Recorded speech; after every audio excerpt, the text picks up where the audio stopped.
Chapter 10. The Overworked Piece. In chess, as in life, no man can serve two masters. In chess, this is never more evident than when a piece is trying to fulfill too many roles, trying to plug too many holes. In these kinds of scenarios, pressure can be applied to the weak points, and the overworked piece will be exposed for what it is. Let's now look at examples of exactly what this means. The first example, it's black to move. It's a very complex position, but it seems that black has an attack going against white's uncastled king. But how to proceed from here? It isn't immediately obvious. But on close inspection, the move knight takes bishop on f3 comes to mind. This move is a very violent move. It captures the bishop and it checks the king, forcing a reply from our opponent. The most natural reply is queen takes knight. Note that the knight on d2 cannot recapture because it's pinned by our bishop. This is the combinative effect of various weapons that we've learned up until now, all culminating together into one efficient chess-winning machine. Therefore, if we take the bishop on f3 with check, we would expect queen to recapture the knight. But we notice then that the queen has been overworked. The queen has had two tasks. One is defending the bishop, and the other is defending the rook on b1. This rook is also not defended by the d2 knight, thanks to the pin exerted by our dark-squared bishop, which means after knight takes on f3 with check and the queen recaptures, we will be able to use our own queen to gather up the rook on b1 with check, and we've won a lot of material. Our attack has been successful. Let's see some more examples. In this example, it's white to move.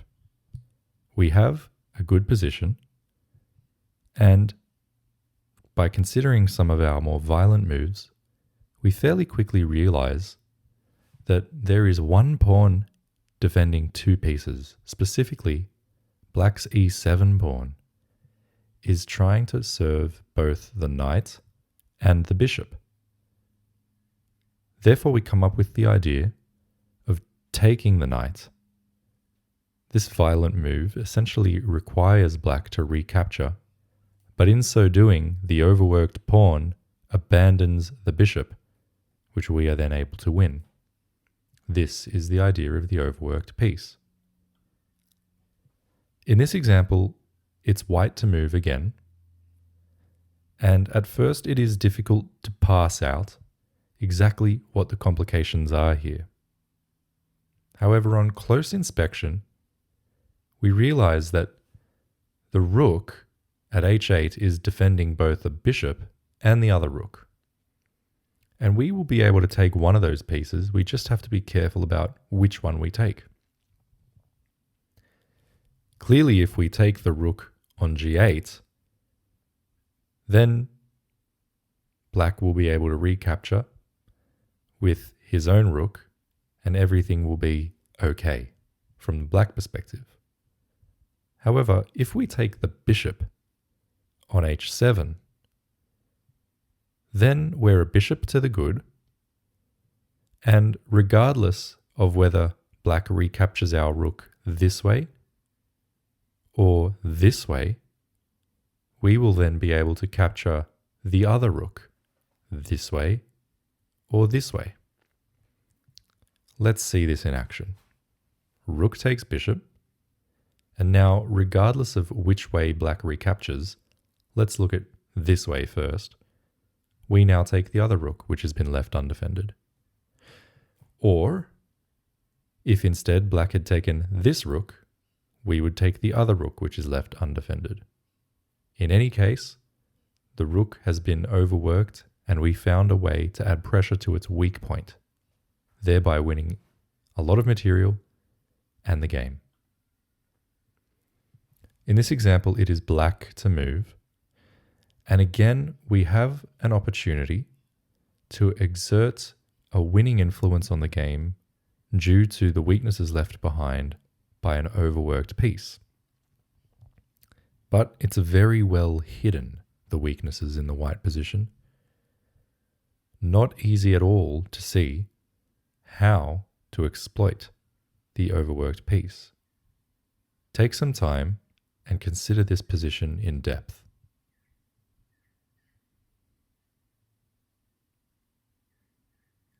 What you may notice about this position is that black has a way to threaten checkmate. That would be by playing rook to e2, threatening checkmate on h2. It would seem that the rook on e1 is able to just take our rook on e2, but on closer inspection we realize that this rook is necessary to guard the other rook, and that if this rook moves down to capture a rook on e2, our queen will be able to take the f1 rook with both check and mate. Therefore, we can move our rook to e2 with impunity, threatening checkmate, because the e1 rook is overworked. It has the tasks of defending the e2 infiltration point, as well as its companion rook. It cannot do both. Therefore, the correct move for black is to occupy the infiltration point, threaten checkmate, force white to deal with the checkmate threat, but in so doing, white gives up on a whole rook. Not only does he give up on the whole rook, but the checkmate threat remains alive and unstoppable. The only thing white can do is interject several meaningless checks, giving away all of his pieces before perishing. That's the power of exploiting an overworked piece. Let's see it again. In this example, it's white to move. And immediately we can start to employ some of the previous tools that we've put into our armamentarium throughout this book. We would love to land a knight onto the e6 square with a royal fork against the king and queen, not to mention the rook. We can't do that, however, because we notice that square is defended by the bishop. We do have the idea of taking the bishop to free up this square for our knight, but on close inspection, if we take that bishop, black can regather our knight with their queen, thereby removing the queen from one of the forkable squares and also using the queen to re-defend the e6 point. We need to look for a more violent move. And we find it because we realize that the bishop is overworked. We don't need to take the overworked piece, but we should look to see if we can take one of the pieces that it's defending. The bishop is defending this very important e6 square we have established, but there's another pawn that this bishop it defends, and that's the b7 pawn. Up until now, we've assumed that this pawn is defended, but now we realize it's actually not. This bishop is bound to defend this pawn because of the threat of the royal fork. Therefore, the bishop is absolutely unable to defend b7. The move, therefore, is knight takes b7, winning a pawn and forking the queen and the rook. Of course, if the bishop were to take, we land a royal fork and things go from bad to worse from black's perspective. The best move for black here is to retreat their queen and just give up both the pawn and the exchange. Again, the overworked piece has been identified and its weakness exploited. let's continue on in the same vein. In this example, it is white to move. Have a look at this position and wonder to yourself if there are any overworked pieces that can be exploited. Relatively quickly, you will see that the black queen has two jobs here. One is to defend the dark squared bishop from our rook, and the other is to defend the light squared bishop from our queen. Now, from that observation stems the move rook takes bishop. With rook takes bishop, we're a bishop to the good. Now, of course, black can take our queen, but then we take his queen, and after the queen trade, we're still a bishop to the good.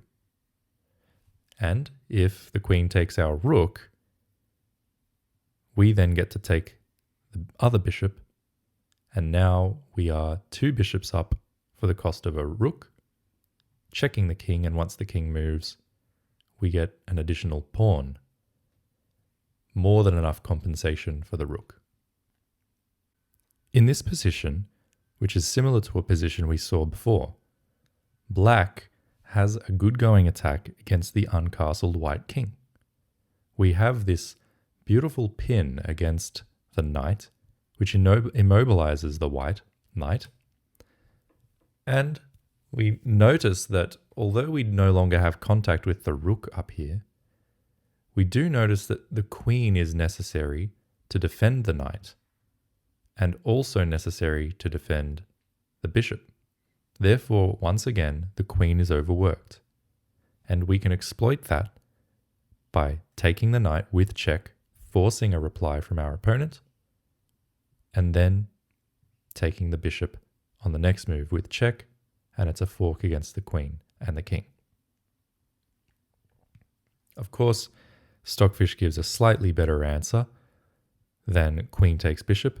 Stockfish prefers king e2, but after knight takes bishop anyway, the situation is extremely dire from the white perspective, and the point remains that the queen was overworked and its weaknesses therefore exploited. In this position, it is white to move. Once again, we're looking for an overworked piece that we can exploit the weakness of. We would love in this scenario, if we could, to put our bishop on e4. From there, we would be essentially hitting the queen, and if the queen moved off of this file, we would then be able to jump our knight in and capture the bishop, exploiting the pin that our queen has against the g7 pawn. The only reason we can't take that bishop is because the queen exists on this 6th rank of the board. And from that, we realize that actually the queen is not defending the e4 square at all, and we can place our bishop there. If the queen takes, we jump the knight in with our desired check, and once the king moves, we jump back and take the queen.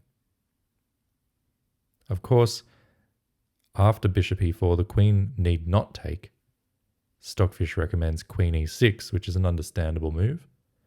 But here we at least get to take the queen and then win a bishop, and then simplify the position from there, having won an overwhelming amount of material. In this position, it is again white to move.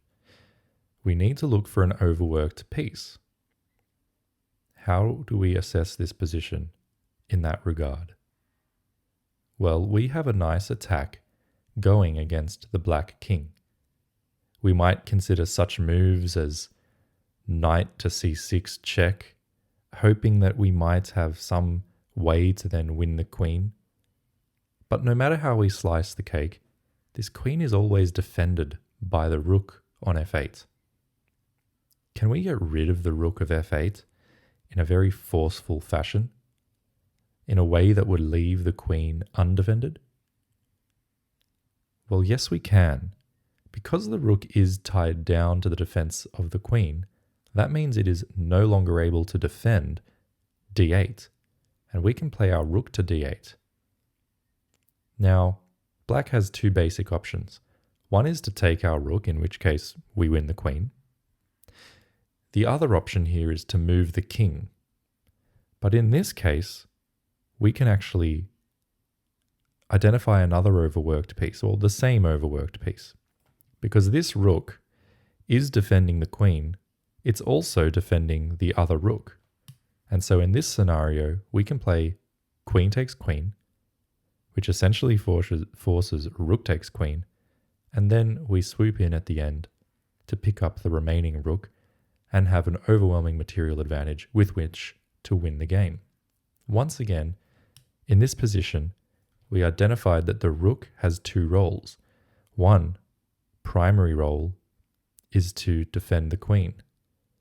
But because of this very important primary role, the rook is unable to provide a secondary role against the d8 square. That enables us to exploit that square, and in one way or other, we're going to win a lot of material. In this position, it's white to move. And as always, we are trying to assess the position from the perspective of all of the tools in our arsenal, but in particular, we're trying to focus on pieces that have more than one responsibility, overworked pieces. In this particular puzzle, we see that we have a strong attack against the black king. In some circumstances, we might be able to land our queen on the g7 square with checkmate. At the moment, that's not possible because the square is adequately defended by both the queen and the rook. We also see that we have ways to continue our attack. For instance, rook h4, which provides a check against the king. If that king were to move up to g8, we're very quick to notice the knight fork that exists at e7, checking the king and winning the queen. Therefore, after rook h4, black has to do something other than move his king. He has to interject one of his pieces. Naturally, he will not want to move his queen into the way of our rook or our knight. So it seems the only move in response to rook h4 is rook h5. But we've already noted the weakness of the g7 point. If we take that rook with check, again, the king can't move up here because of the knight fork. So if we take the rook, black is essentially forced to regather our rook, thereby abandoning the job of defending the g7 square. The queen is overloaded after the violent move rook h4 check. Let's see this now in action. After the rook defends, we can take the rook, because if the queen takes us, we can deliver checkmate. Once again, the reason this works is because of the other various tools we've learned prior to this chapter. Namely that had the king moved away, for example, to king g8, we would have the knight fork at e7, and after the king moves, we retreat, winning the queen, and in fact, after the king takes on g6, we would have queen f5 checkmate. In this position, it's white to move. We have a nice attack against the black king, but once again, we need a way to finish it off. We have to realize something very important about this position is that the black king would have essentially nowhere to go and would be checkmated if our rook could land on h7. That would be checkmate. From that observation, we understand that it is of critical importance. It is a primary job of the h8 rook to continue to defend the h7 pawn at all costs. Because if it moves away, then we're going to have checkmate in a single move. Because of that, because this rook is tied down to a job of primary importance, that means two things. One, it has no ability to defend anywhere else along this rank. And two, we can infiltrate along that rank and harass that rook taking it and thereby enabling the checkmate possibility. So we play rook f8, and because if the rook were to capture us, we would have checkmate, black cannot capture. Instead, black retreats the other rook, so that if we take this rook, the other rook will replace it. However, we come up with a better move. We take the rook in the center, understanding that this rook absolutely may not capture us back. Well, he does, capitulating, and there's the checkmate. Once again, we've identified where our piece would love to be. It would love to be here giving a checkmate. The only reason it can't be there is because this piece is defending the square. That's a role of primary importance, and because it's tied down to such an important job, it cannot have a second master. It cannot defend this infiltration square, and that's where the tactic emerges. Let's continue on. In this position, it is white to move, and again, we're going to commence by assessing the position.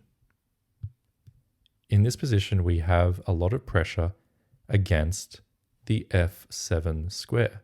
Our bishop and queen both looking at that square with hungry eyes. We also have a rook that's making contact with the rook on c6. And we note the central importance of the queen in defending both of those particular weaknesses. Now we have to start concretely calculating. Were we to start with, for example, queen takes pawn, that would be check. And if the king moves away, we would be able to follow up with queen to g8 checkmate. In so doing, we realize that queen taking on f7 with check wins a pawn and also entirely forces the queen to take our queen. Then we can use our bishop to take their queen. In other words, it's a queen trade. We win a pawn, then there's a queen trade. After that, check, the king's going to take our bishop. But after that, we get to take the rook. So we win a pawn, then there's a queen trade, then black takes our bishop and we win a rook. On some, we win a pawn and an exchange. That's a huge amount of material. Let's see it on the board. Queen takes check. This forces the overloaded queen away from the defense of the rook in order to prevent this checkmate. Instead, the queen takes our queen, and now we take the queen back. That's the queen trade, forcing a recapture, and then we swoop in and take the rook, having won a pawn and an exchange. In this position, we once again ask ourselves where we would love our piece to be. Is there a place our pieces could be where it would be checkmate except for one factor? And in this position there is. It would be a checkmate if we could put our queen here. There's only one reason why that's not going to be checkmate, and that reason is the black queen defends this square. That means we've identified a very, very important role for this queen. It's a role of primary importance to defend the f8 square. Therefore, the queen cannot and must not abandon defense of this square, before if it does, we're going to do a checkmate in one. From that stems the observation that we can actually take the b7 pawn free of charge, because if the queen were to capture us, we would deliver checkmate in one. Instead, black plays an ingenious defense.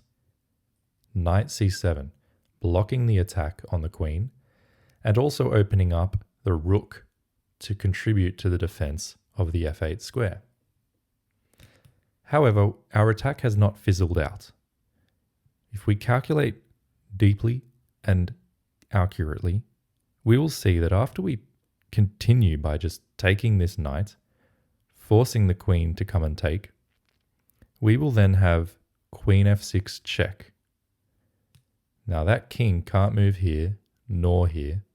The only thing that can be done there is the check has to be blocked.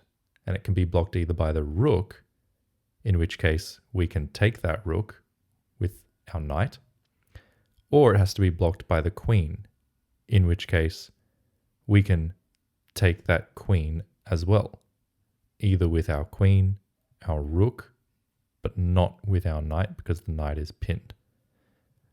Ideally, we would take it with our rook. Doing that would leave our knight undefended, so rook takes knight is a possibility. But once we move our king out of the way, there is no further follow-up checks from the black side. Furthermore, we'll be threatening a discovered check, which is something we've learned in the past. We'll have a queen here and a rook here, and if that interposing rook moves away, we'll have a discovered check. And we can use that discovered check to, for example, attack this remaining rook. This is a very complex line. Let's see it play out on the board. We take the knight, the queen takes us, we give the check on f6. This forces either the rook or the queen to cover the g7 square. Black chooses for the queen. Here we play rook takes queen, allowing rook takes knight. We move our king because it's checked. And now we have this position where if we move our interposing rook away, it's going to be a check.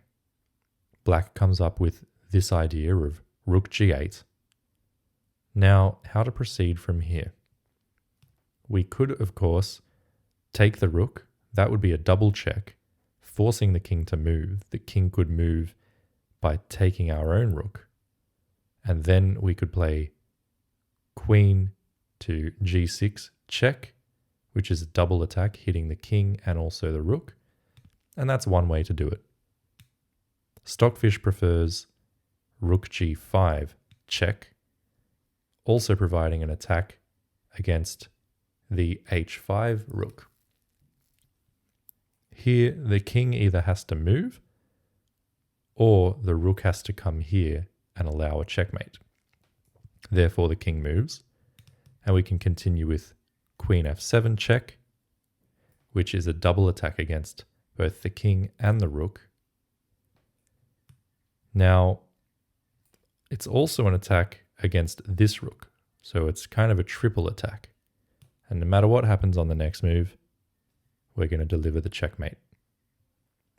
This was a very long example, but the primary thing that we're focusing on is the idea of identifying a piece that has an exceptionally important role to play and therefore cannot fulfill another role.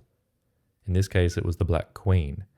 We were able to commence harassment of that queen, and that's what allowed us into this forcing line that ultimately, through various means, results in either checkmate or the win of an overwhelming amount of material. In this position, it's black to move. This position is comparatively more simple than the last one. Here we can relatively quickly see that this rook is overloaded. It's got two jobs. One is to defend the bishop and one is to defend the other rook. Therefore, we can quite easily play rook takes bishop check, a violent move forcing the recapture, and then we can swoop in and take the other rook. That is again the basic pattern of the overworked piece being exploited. Here we're going to see it again. It's black to move. And what do we note? We note that we could get a checkmate here if it weren't for just one thing. And that one thing is the queen on f3. Therefore, that queen on f3 has a primary function. The primary function is to protect the g2 square at all costs. Because it has to always protect this square, that means it actually has nothing but illusionary power of defense against the knight over here. From that observation, we realize we can take that knight. If queen takes us, we give a checkmate. If the queen doesn't take us, well, we've just won a knight and a tempo against the queen. As it happens, that queen doesn't have really anywhere to go where it can maintain control of this square, so black is absolutely winning and white is completely busted. In this position, it's white to move, and here there is another relatively simple example of an overworked piece. Can you find it?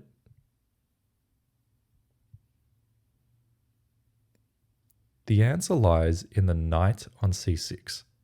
This knight is defending its companion knight, and it's also defending the bishop on a5.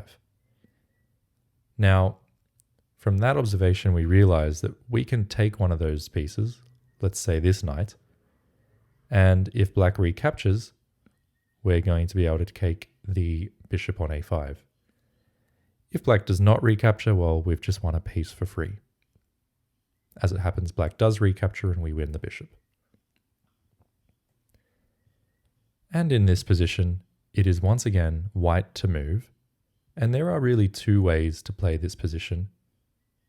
We see that the queen is overworked very quickly. It's defending both the knight and the bishop. It can't save both from attack, and there are two excellent moves in this position. The first is bishop takes f6, winning a piece, threatening the queen, and essentially forcing the queen to recapture.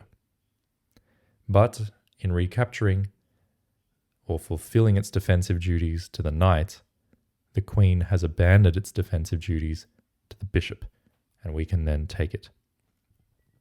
Another way to have played this would be to play rook takes bishop. And now, in fulfilling its defensive duties to the bishop, the queen neglects its defensive duties to the knight. And in both cases, we have an excellent and strong position that Stockfish evaluates approximately evenly, both of them very much in white's favor. It just depends on the position at hand, how you want to play. The important thing here is to get into your mind the idea of an overworked piece and how to exploit that weakness.